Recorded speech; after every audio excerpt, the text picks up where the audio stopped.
Part 1. 1. You are going to hear a conversation between an agent and a client.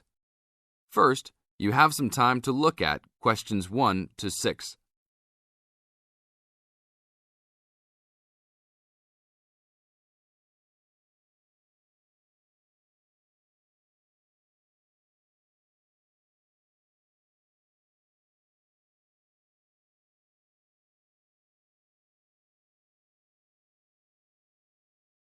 Now listen to the tape and answer the questions. Hello? Hi, good morning. Are you open yet? Yes, we are. Come in. Would you like to rent an apartment in the city? Well, kind of. I'd rather rent one near the harbor if possible. Oh, okay. Do you like the water?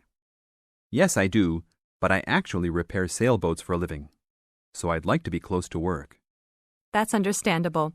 We all want to live close to work. Well, I think I have something near there. How many rooms would you like? Just one. I'm alone. But I would like to have an extra room for my dog. So you'd like 2 rooms and an apartment that accepts animals. Here's one. It's 1 block up from the harbor and renting for $445. How's that? That's perfect. Just what I was hoping to pay. What floor is it on? Floor? Oh, it's on the 12th floor. That's too high. I'd like to be on the 1st or 2nd floor so that I don't have to use the elevator. My dog, he's scared of them. Oh, well then, that's a little more complicated. Let me make a few calls. Okay, I think I found a couple more for you. Here's one that might suit your needs. How much? $395 a month.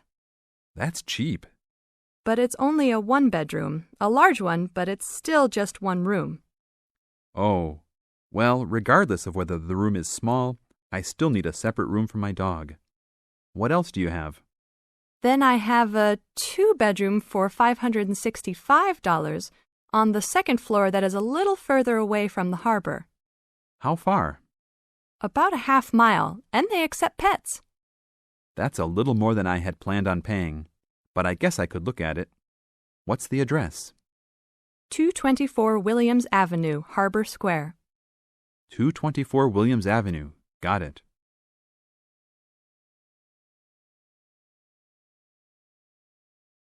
Now look at questions 7 to 10.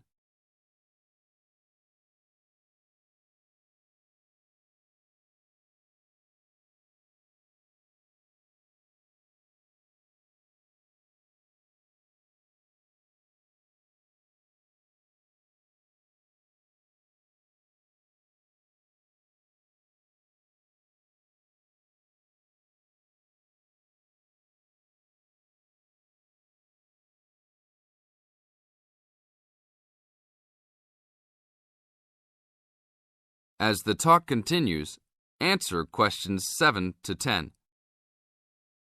What else is included?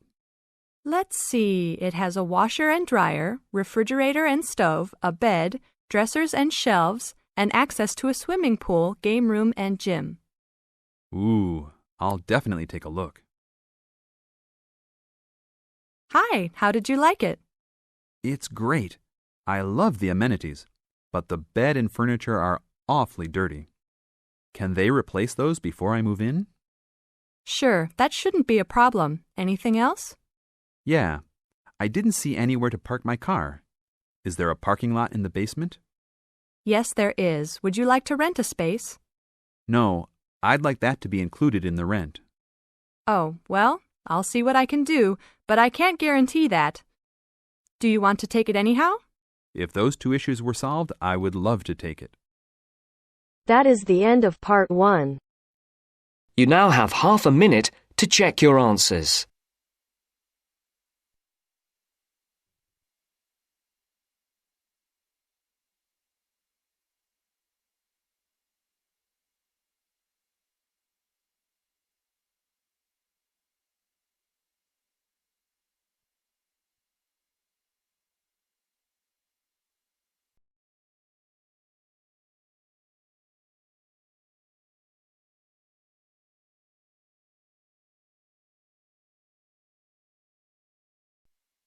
Now turns to Part 2. Part 2. You will hear someone giving instructions to staff at a festival. First, look at questions 11 to 13.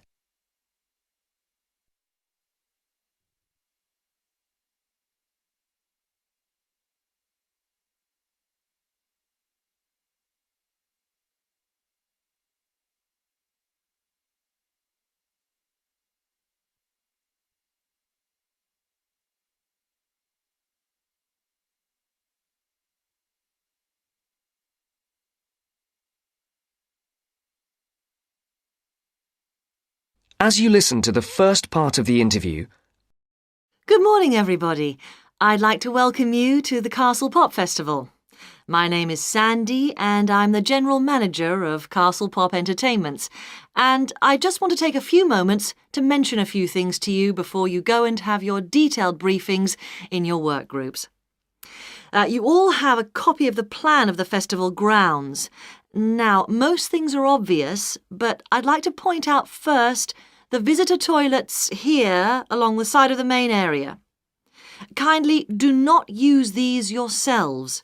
Your own facilities, the staff toilets, are beside the breakfast tent. Also, there are public telephones behind the stage. I mention these two things because they are places that visitors often ask for. For yourselves, one of the most important places is the staff meeting point.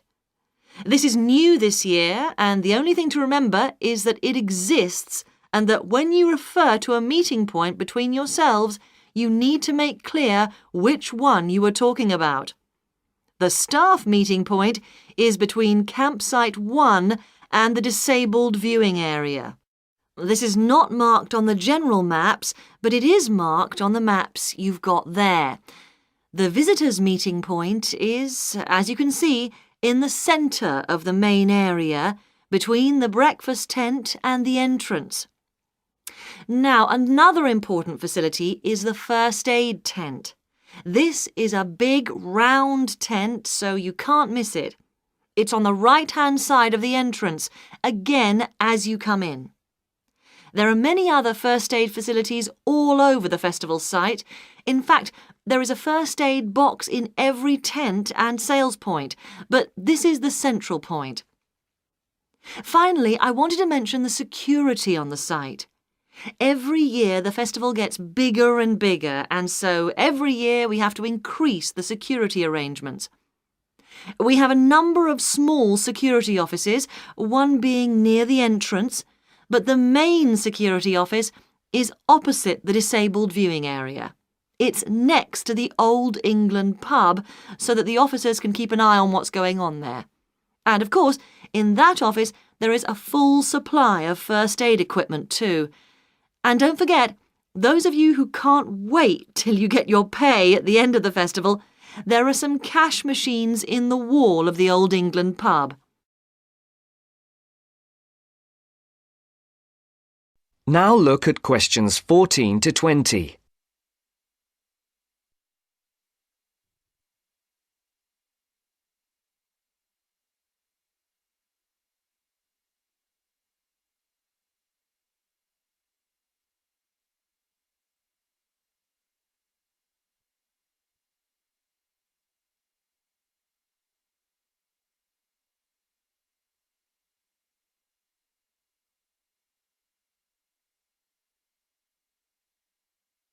As the interview continues, complete the sentences.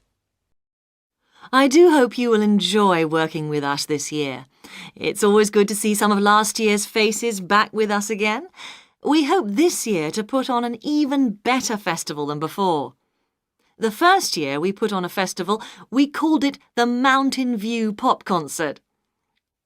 And it was a pop concert rather than a festival. We held it inside the castle, and you could see the mountains in the background. It was very small and personal.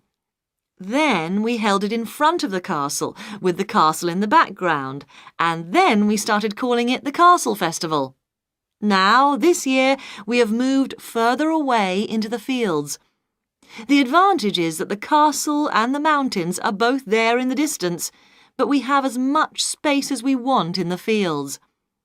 The only problem with the fields is that sheep use the fields during the spring months and they leave little messages for us all over the place. So please be careful and encourage the visitors to be careful too. Now, it just remains for me to let you know the times of your detailed briefings, which are as follows, and I'm telling you these as they are not, I repeat, not as written down on your welcome letters. Those of you who are working on the children's zone, your meeting is at 2 p.m. in campsite 2. Those of you on the security team need to meet behind the stage at 3:15 p.m. For the people on first aid, please do not meet in the first aid tent. There will not be enough room, but meet at the entrance gates at 4 p.m. Finally, we need everybody, and I do mean everybody, on duty on Monday morning at 8 a.m. for the final clean-up. I'd like to remind you that Monday is the final day of work, not the Sunday. People not coming to the final day will lose 50% of their pay. The meeting place for that is campsite 1. Now, good luck, and let's make this the best festival ever!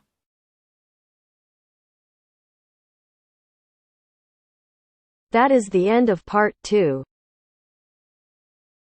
You now have half a minute to check your answers.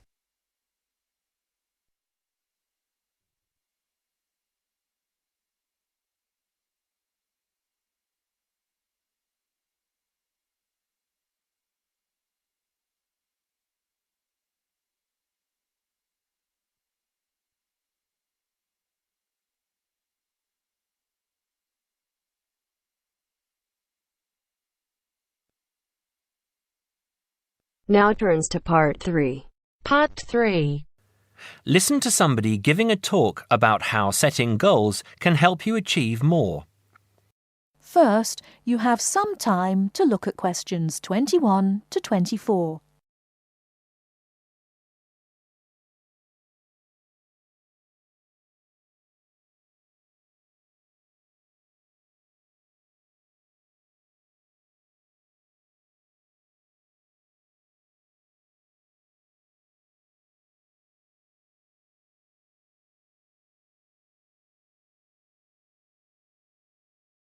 Now, listen carefully and answer questions 21 to 24.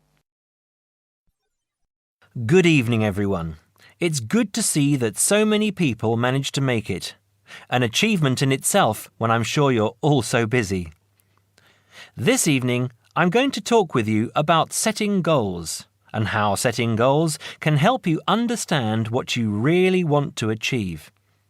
First, though, I'd like to start by saying what I think achievement actually means.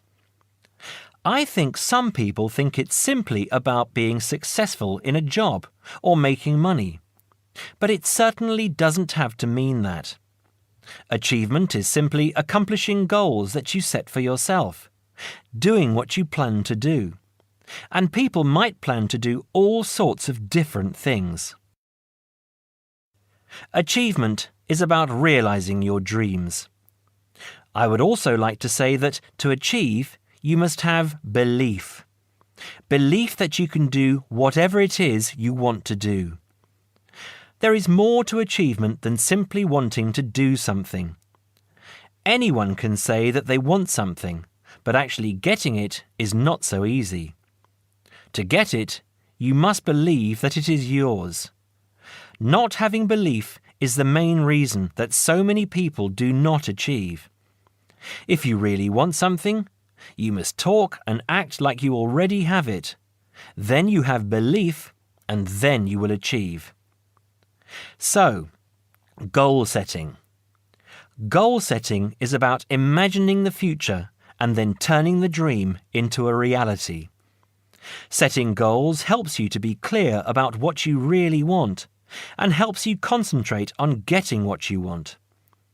Setting goals will help you see what is stopping you from knowing what's important. And because achieving goals makes you feel good, You will be more confident and succeed more easily. Goal setting is something that all achievers do, whether they are high flyers in business or successful athletes. It is important that you set both long-term and short-term goals. First, you need to have an idea of what you want from life. I call this the big picture. Then you break this down into a number of smaller goals that you need to achieve in order to achieve the overall goal. As I say, the first step is to see the big picture. Think about what you want in the next 15 or 20 years. Doing this will influence all the smaller goals that you set yourself. Before you hear the rest of the talk, you have some time to look at questions 25 to 30.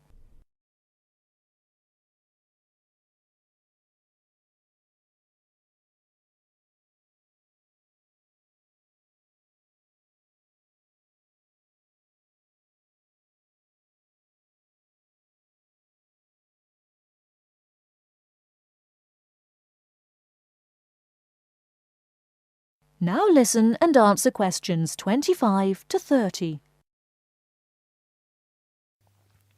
You need to think carefully about different areas of your life and how they influence each other. You should identify the important areas of your life and try to set goals in each of those areas. Here are the areas that most people want to focus on, but remember that everyone is different. First, think about your career. How important is your career to you? Do you want to be a manager or run your own business? Or are you happy working for other people? Connected to this is the financial side of your life. What sort of income do you want to have?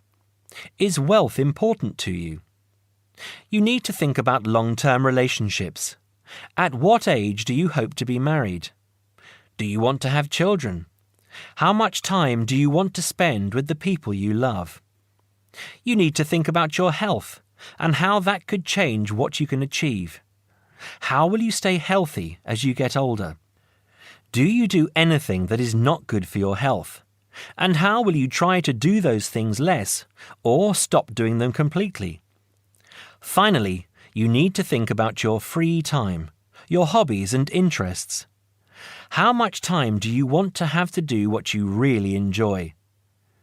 It is difficult to achieve goals in one area if you feel that you don't have the time to do the things that really make you happy. Now, when you have this overall picture, try to set yourself one goal for each area. Make sure the goals are what you really want and not what you think other people want from you.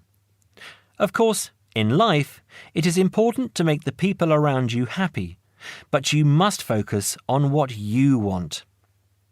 Now, I will go on to talk about how to break your lifetime plan down into short-term goals. But first, does anyone have any questions about what I've said so far? That is the end of part 3. You now have half a minute to check your answers.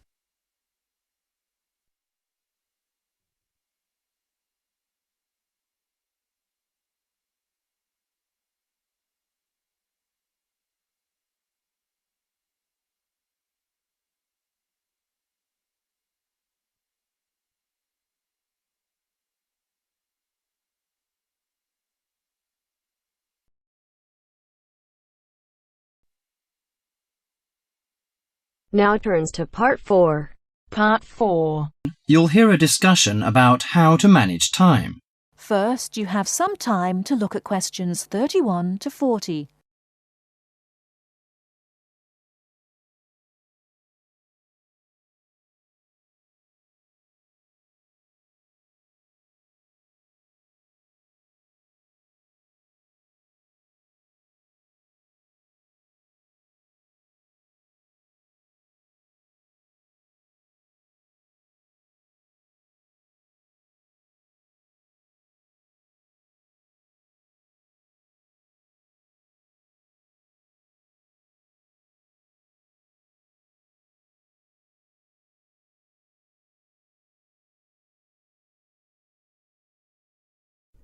Now listen carefully and answer questions 31 to 40.